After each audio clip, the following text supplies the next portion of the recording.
Good evening, students. Welcome to my e-class. Today I am going to teach you a poem. The name of the poem is Break, Take, Break. The poem is written by Lord Alfred Tennyson. So before I start, I would like to say something about the poet Lord Tennyson. Lord Tennyson was a poet of the Victorian age. You know the name Queen Victoria. Rani Victoria যে সময় ইংল্যান্ডে শাসন করছিলেন সেই সময়ের কবি ছিলেন Lord Tennyson, প্রধান কবি, pioneering poet of the Victorian age. তিনি এই যুগটাকে প্রতিনিধিত্ব করেন, মানে এই যুগের যা বৈশিষ্ট্যগুলো তার কবিতার মধ্যে ফুটে ওঠে। তা এই যুগের বৈশিষ্ট্যগুলো কী ছিল? প্রধান যে বৈশিষ্ট্য সেটা হচ্ছে ডেভেলপমেন্ট অফ সায়েন্টিফিক এক্সপেরিমেন্টস। এখানে বিজ্ঞান ভিত্তিক যে পরীক্ষা নিরীক্ষা হয়েছিল তার আমূল অগ্রগতি ঘটেছিল। ফলে আমরা জানি রানী ভিক্টোরিয়ার আমলেই শিল্প বিপ্লব ঘটেছিল ইংল্যান্ডে প্রথম। তা শিল্প বিপ্লব একদিকে যেমন মঙ্গল সমাজের পক্ষে, দেশের পক্ষে, গোটা বিশ্বের পক্ষে, কিন্তু এর খারাপ দিকটাও ছিল। সেই খারাপ দিকটা বেশিরভাগ ফুটে উঠেছে কবির কলমে। সেটা কি না, decline of religion from man. মানুষের মন থেকে যে ধর্ম বিশ্বাস সেটা ধীরে ধীরে ক্ষয় পাওয়া বা চলে যাওয়া। এবার ধর্মের ভয় যদি মানুষের না থাকে তাহলে কি হয় না, আর একটা যে খারাপ জিনিসের জন্ম দেয় সেটা হচ্ছে কি না, লস অফ ফেথ, বিশ্বাস ভঙ্গ। স্পার্ট ইন ভায়োলেন্স, আর কি না, হিংসা, দ্বন্দ্ব, মারামারি, এইসবের জন্ম। এইগুলো তার কবিতাতে ফুটে উঠেছে। তবে বর্তমান যে কবিতাটা পড়ব সেটা তোমরা মনে রাখবে, এটার উৎস হচ্ছে, মানে নেওয়া হয়েছে বিশাল বড় একটা কাব্য থেকে। সেই কাব্যটার নাম হচ্ছে ইন মেমোরিয়াম। মেমোরি থেকে এসেছে ওয়ার্ডটা। মেমোরি মানে হচ্ছে স্মৃতি, তাহলে স্মৃতির উদ্দেশ্যে লেখা। সেই ইন মেমোরিয়াম থেকে নেওয়া হয়েছে।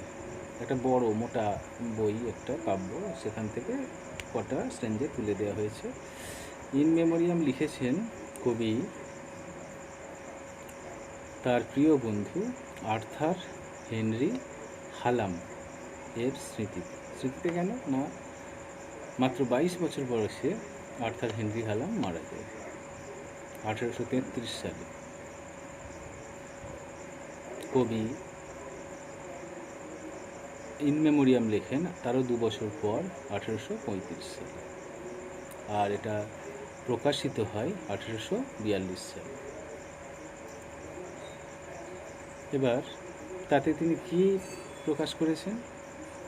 এবার পার্সোনাল লস তো বটেই, তার কারণ এটা জানতে হবে যে শুধু তিনি বন্ধু ছিলেন তা নয়। আর্থার হেনরি হালাম যে শুধু বন্ধু ছিলেন, ব্যক্তিগত ক্ষয় এই কারণে, ব্যক্তিগত ক্ষতি এই কারণে তা নয়, তার বোনের সাথে, মানে কবির বোনের সাথে আর্থার হেনরি হালামের বিয়ে হওয়ার কথা ছিল। তাদের এনগেজমেন্ট হয়ে গিয়েছিল। তারপরে মারা যায় 1833 সালে। মাত্র 22 বছর বয়সে হেনরি হালাম মারা যায়।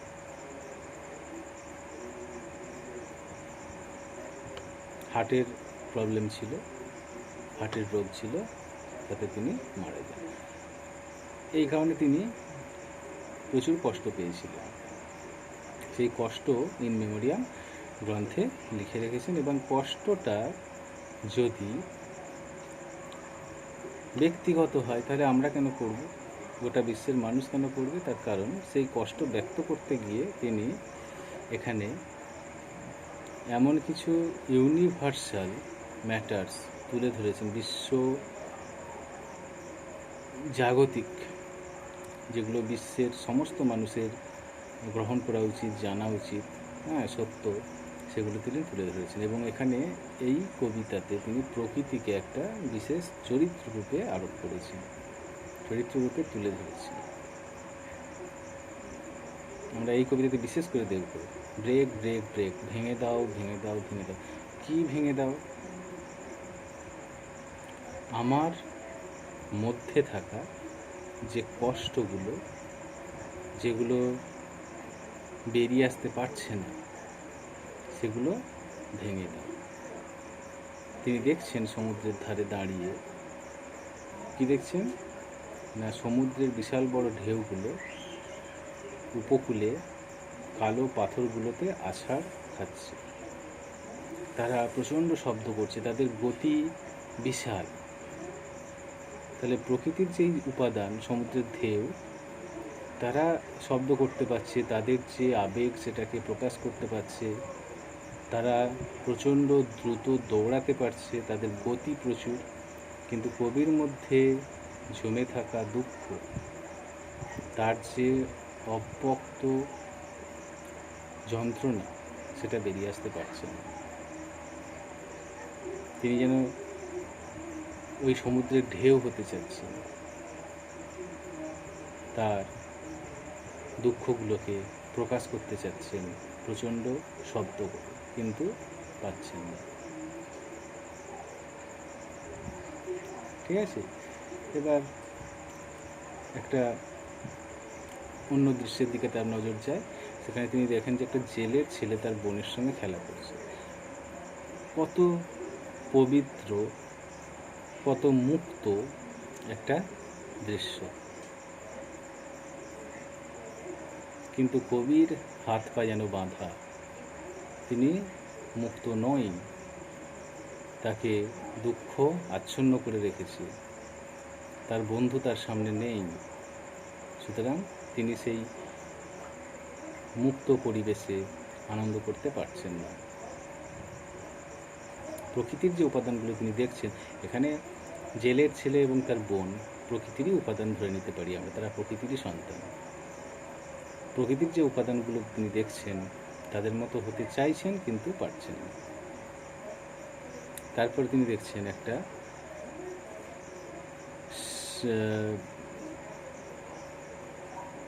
একটা ধীবর তরুণ একটা ইয়াং ফিশারম্যান, সে নৌকায় গান গাইছে, মুক্ত কণ্ঠে গান গাইছে, হ্যাঁ, মনের আনন্দে গান গাইছে।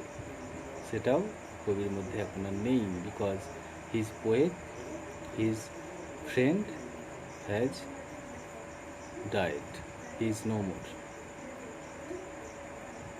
তারপরে আর একটা প্রকৃতির দৃশ্য একদম শেষে তিনি বর্ণনা করছেন, যেটা খুবই সুন্দর ইমেজটা।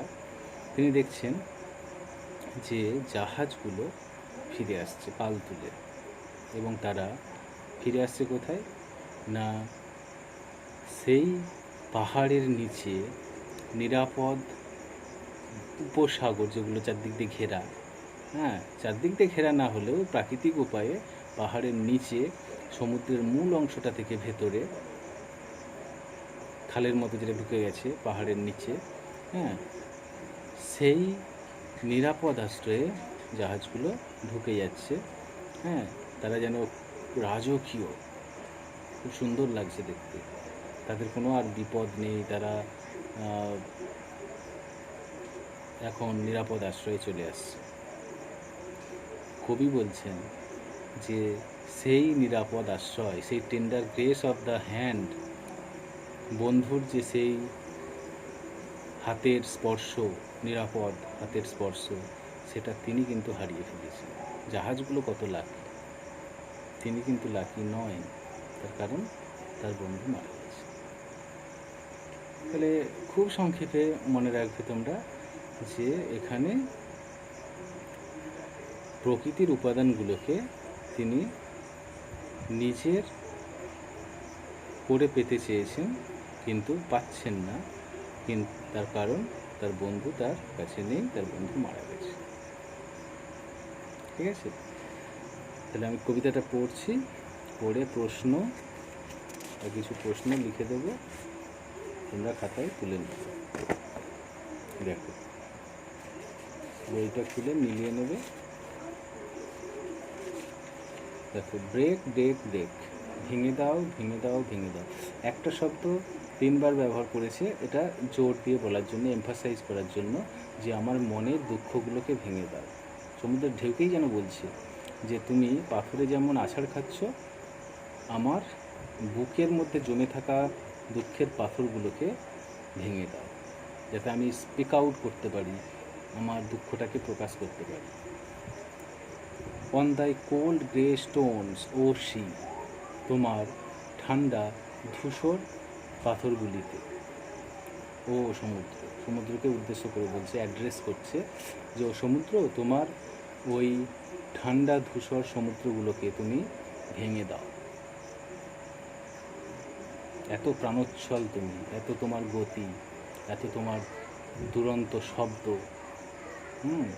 সেটা পাথরগুলো এখানে কালো পাথরগুলো, কালো মানেই দুঃখের প্রতীক।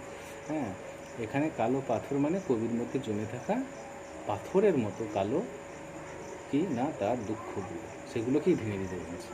কত সহজ, বুঝলে তাই না? And I would that my tongue could utter, তাহলে আমার জিভ উচ্চারণ করতে পারি, মানে আমি তাহলে বলতে পারি, the thoughts that arise in me, সেই চিন্তা ভাবনাগুলো যেগুলো আমার মধ্যে উদিত হয়। তাহলে আমার মধ্যে যে চিন্তাগুলো আসছে, ভাবনাগুলো আসছে, সেগুলো আমি বলতে পারবো একমাত্র যদি কি না আমার মধ্যেকার জমে থাকা দুঃখগুলো ভেঙে যায়, প্রকাশ করতে পারি। ওই জন্য বলে না, দুঃখ যদি হয় কেঁদে ফেলো, কাঁদলে দুঃখের পাথর ভেঙে যায়। যদি না কাঁদো বা যদি না দুঃখের কথা পাশের জনকে না বলো, বাবাকে না বলো, মাকে না বলো, তাহলে মানুষ, ওই যে গতকালই যে ঘটনাটা ঘটলো, অত বড় একটা সিনেমা আর্টিস্ট, সে দুঃখের কথা শেয়ার করতে পারলো না, নিজের মধ্যেই গুমড়ে গুমড়ে ডিপ্রেশন বা হতাশায় মারা গেল, আত্মহত্যা। ঠিক আছে? তারপরে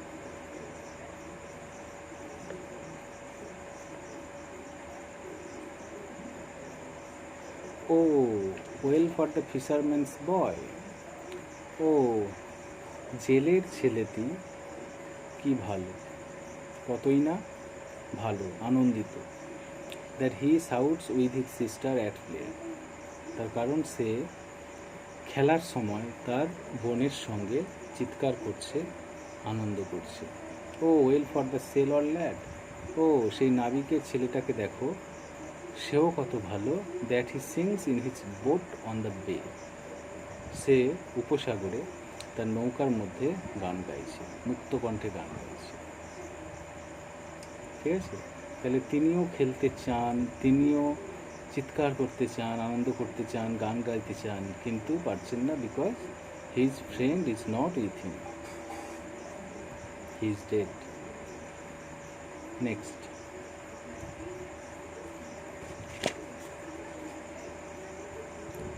and the stately ships go on, এবং সেই রাজকীয় জাহাজগুলো চলে যায়, to their haven under the hill, পাহাড়ের নিচে তাদের নিরাপদ আশ্রয়।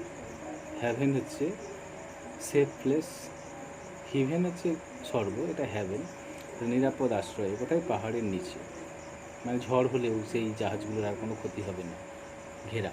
ঠিক আছে?